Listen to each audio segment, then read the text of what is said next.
Please subscribe my channel.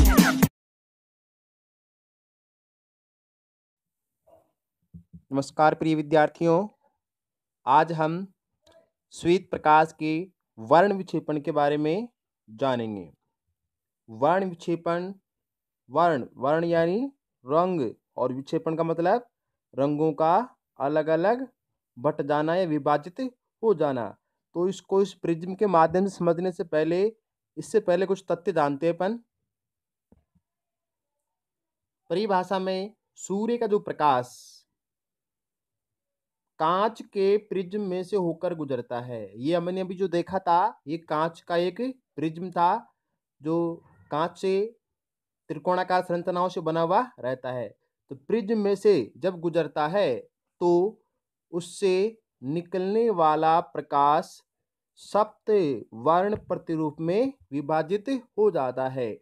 सप्त वर्ण से तात्पर्य 7 रंग। या देखिए, ये श्वेत प्रकाश आ रहा है। वैसे सूर्य से जो आने वाला प्रकाश है वो 7 रंग का होता है, लेकिन ये हमें 7 रंग का दिखाई नहीं देता क्योंकि मिला हुआ रहता है। लेकिन जब ये प्रकाश इस प्रिज्म में से गुजारा जाता है या प्रिज्म में से गुजरता है तो ये प्रकाश 7 रंगों में विभक्त हो जाता है। यहाँ देखिए 7 रंग, 1 2 3 4 5 6, और इसके अलावा कुछ रंग है वो इसमें दिखाई नहीं देते जो मिले हुए रहते हैं। यहाँ गिनती करते हैं 1 2 3 4 5 6 और 7। तो ये कुल 7 रंग हैं जिसको हम सप्तवर्ण या इंद्रधनुष वाले रंग के नाम से जानते हैं। अब इस 7 रंगों का जो क्रम है विभक्त होने का वो कौन कौन सा होता है। इसके अंदर जो 7 रंग के प्रकाश हैं इनके अगर अपन तरंग दैर्घ्य की बात करें तो सबसे अधिक जो तरंग दैर्घ्य होती है वो रेड की होती है। रेड की जो तरंग दैर्घ्य क्या होती है? 2 क्रमागत संपीड़न या 2 क्रमागत विरलनों के बीच की दूरी, तो रेड की ज़्यादा होती है। और यहाँ पर वॉयलेंट जो बैंगनी है उसकी सबसे कम होती है, जबकि इनकी जो आवृत्ति है वो समान होती है। तो जिसकी आवृत्ति ज़्यादा होती जिसकी तरंग दैर्घ्य ज़्यादा होती है वो प्रकाश कम मुड़ता है, बिल्कुल कम मुड़ता है, यानी उसकी गति ज़्यादा होती है। यहाँ देखिए, यहाँ से प्रकाश आया तो जो लाल प्रकाश है बहुत ही कम मुड़ता है। और सबसे अधिक कौन सा मुड़ रहा है? वॉयलेंट। इनको याद करने के लिए एक ट्रिक है, जैसे अपन अंग्रेजी में यहाँ ट्रिक बनाए तो ये बनती है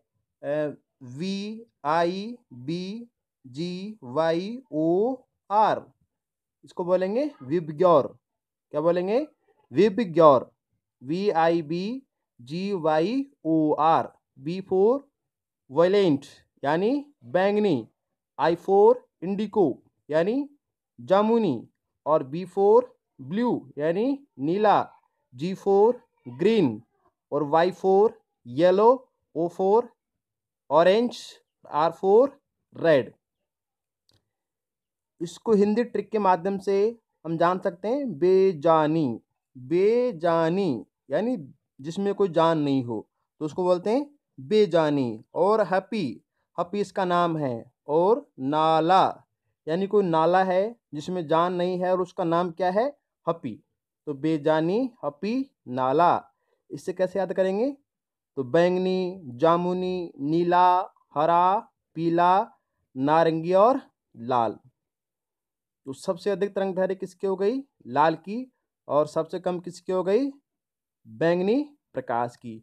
ये जो प्रकाश है जो यहाँ पर 7 रंग का होता है इसको हम पर्दे पर प्राप्त कर सकते हैं। पर्दे से तात्पर्य है यहाँ पर अगर हम कोई सीट लगाएं, जैसे कागज की सीट है, तो उस सीट के ऊपर हमको ये प्राप्त हो जाएंगे, इसको हम स्पेक्ट्रम के नाम से जानते हैं। और इसी घटना के द्वारा हमें अंतरिक्ष के अंदर कई घटनाएं देखने को मिलती है। जैसे हम वर्षा के बाद में या वर्षा के कुछ पहले सूर्य के विपरीत दिशा में जब अंतरिक्ष में हम देखते हैं तो हमें इंद्रधनुष दिखाई देता है।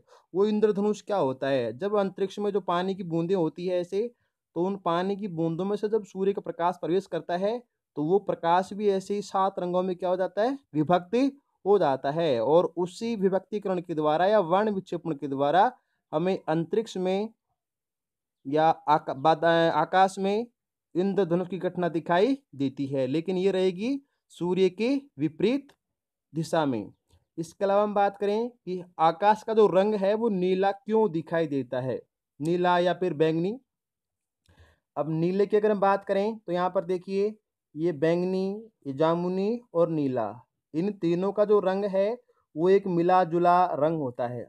ध्यान करें बैंगन का रंग कैसा होता है, जामुन का कैसा होता है, नीला कैसा होता है, तो तीनों थोड़ा सा डिफरेंस है। अगर तीनों को मिला दिया जाए तो वो आकाश के जैसा रंग बनता है, इसको अपन आसमानी के नाम से जानते हैं। तो इन तीनों के जो तरंग दैर्घ्य है वो सबसे क्या है, कम, और कम होने के कारण हमारे वायुमंडल में जो छोटे छोटे कण होते हैं, कार्बन के कण हैं, धूल के कण हैं, जलवाष्प के कण हैं, तो उन कणों के द्वारा सबसे अधिक वायलेंट, इंडिको और ब्लू, इन तीनों रंगों को फैला दिया जाता है। और फैलाने के कारण हमारा जो अंतरिक्ष है वो आसमानी या फिर नीले रंग का दिखाई देता है। तो यहाँ से महत्वपूर्ण प्रश्न बनता है, आशा करता हूँ कि याद हो गया होगा। एक बार दोबारा सुने कि आकाश का रंग नीला दिखाई क्यों देता है। तो 3 तरंग दैर्घ्य वाले प्रकाश, वायलेंट, इंडिको और ब्लू, इनकी तरंग दैर्घ्य क्या होती है, कम, जिसके कारण वायुमंडल में छोटे छोटे कण इन तरंग दैर्घ्य वाले प्रकाश को फैला देते हैं, और फैलाने के कारण केवल यही प्रकाश हमें दिखाई देता है। इसके बाद में जैसे अपन रेड से बात करें कि सूर्य जब उदय होता है या सूर्य जब अस्त होता है तो उस समय सूर्य का जो रंग है वो लाल ही क्यों होता है या रक्त के जैसा क्यों होता है। तो सूर्य उदय और सूर्य अस्त के समय सूर्य, जैसे मान लो यहाँ पर ये सूर्य है और ये हमारी पृथ्वी है, तो जब उदय होगा तो यहाँ हम रहेंगे और यहाँ सूर्य है, तो हमारे और सूर्य के बीच में जो डिस्टेंस है, दूरी है, वो ज़्यादा होगी। और दूरी ज़्यादा होगी तो उस अधिक दूरी के अंदर केवल और केवल इन 7 में से जो लाल प्रकाश है वही हमारे पास में पहुंच पाएगा। बाकी प्रकाश तो रास्ते में क्या हो जाएंगे, फैल जाएंगे और फैल करके वहीं रुक जाएंगे, यानी हमारे पास वो नहीं पहुंचेंगे। कौन कौन सा पहुंचेगा, रेड प्रकाश। उसी प्रकार से यहाँ सूर्यास्त के समय भी दूरी बढ़ जाती है, और दूरी जब बढ़ जाएगी तो वहां पर भी कौन सा रंग दिखाई देगा, केवल लाल। तो इसको आप एक बार देखना, सूर्योदय के समय और सूर्यास्त के समय, ये आसानी से आप घटना को देख सकते हैं।